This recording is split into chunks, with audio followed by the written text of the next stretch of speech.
Bonjour ou bonsoir, selon l'heure à laquelle vous nous regardez. Je suis votre chroniqueur audio à l'ODJ Media, et je vous propose aujourd'hui une lecture fidèle de la chronique signée Ahmed Nagy. Une plongée percutante au cœur de la géopolitique explosive entre Israël, les États-Unis et l'Iran. Voici Israël US à Iran, le théâtre d'ombre, sans en changer un seul mot. À quoi auront finalement servi les frappes aériennes américaines de la nuit du 21 au 22 juin, contre 3 sites nucléaires iraniens, à coups des bombes anti-bunkers GBU-57 portées par des bombardiers B-2, de missiles Tomahawk lancés à partir de sous-marins d'attaque et d'éclatantes manifestations de triomphe, trumpiennes. Les médias à sensation en ont fait leur chou gras, les experts militaires se sont montrés beaucoup plus circonspects. Les sites nucléaires iraniens de Natanz, Ispahan et Fordo ont bel et bien été ciblés, mais aucun nuage de radiation n'a été signalé.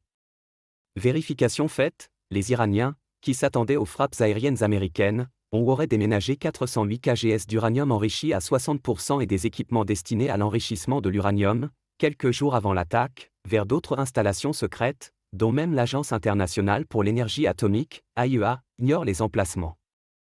Les photos satellites montrent également que l'installation de Fordo, la plus importante dans le processus d'enrichissement de l'uranium en Iran et la mieux enterrée sous des couches épaisses de béton armé et de roches, a été endommagée mais non détruite. L'auteur ajoute que, dans un message publié, le 19 juin sur la plateforme X, l'ancien président de la Russie et actuel vice-président de son Conseil de sécurité, le Dmitry Medvedev, a donné sa réponse, en 10 points, à la question posée. Les infrastructures critiques du cycle du combustible nucléaire, note de la rédaction, iranien, semblent n'avoir pas été affectées ou n'avoir subi que des dommages mineurs. L'enrichissement de matière nucléaire, et, nous pouvons désormais le dire sans détour, la future production d'armes nucléaires va se poursuivre. Plusieurs pays sont prêts à fournir directement à l'Iran leurs propres ogives nucléaires. Israël est attaqué, des explosions secouent le pays et les gens paniquent. Les États-Unis sont désormais empêtrés dans un nouveau conflit, avec la perspective d'une opération terrestre qui se profile à l'horizon. Le régime politique iranien a survécu et, selon toute vraisemblance, en est sorti encore plus fort. Les gens se rassemblent autour du leadership spirituel du pays, y compris ceux qui y étaient auparavant indifférents ou opposés. Donald Trump, autrefois salué comme le « président de la paix », a désormais poussé les États-Unis dans une nouvelle guerre. La grande majorité des pays du monde s'oppose aux actions d'Israël et des États-Unis. À ce rythme, Trump peut oublier le prix Nobel de la paix, même si celui-ci est devenu truqué. L'auteur affirme que pour lui, il est possible de rajouter à cette énumération des faits, l'efficacité des missiles hypersoniques iraniens et, à contrario, la faible efficience des systèmes de défense antimissiles israéliens et américains.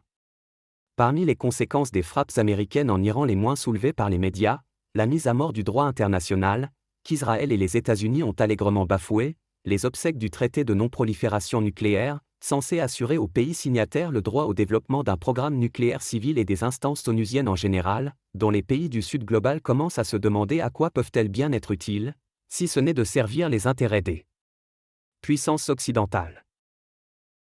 L'auteur pense, quoi que l'on pense du régime des mollahs en Iran, ce pays n'a attaqué aucun de ses voisins, il n'y a aucune preuve qu'il ait fabriqué une bombe atomique, son programme nucléaire est parmi les plus surveillés du monde par l'AIEA et, au moment des frappes israéliennes contre ses installations nucléaires, il était engagé dans des négociations avec les États-Unis à ce sujet.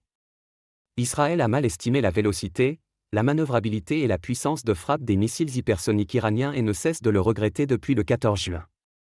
Après avoir presque épuisé leur stock de missiles intercepteurs, vu se réduire à néant leur capacité de dissuasion et leur réseau d'espions et de saboteurs en Iran démantelé, les Israéliens se retrouvent gros jeans comme devant. L'auteur conclut, un cessez-le-feu, sans accord formel, a finalement été conclu entre les deux belligérants et le pays qui a servi d'intermédiaire pour ce faire n'est autre que le Qatar. Oui, c'est le même pays qui a intercepté 6 missiles iraniens tirés, le 23 juin, sur la base américaine d'Al-Aded, auparavant évacuée, puisque Washington en avait été prévenu par Téhéran.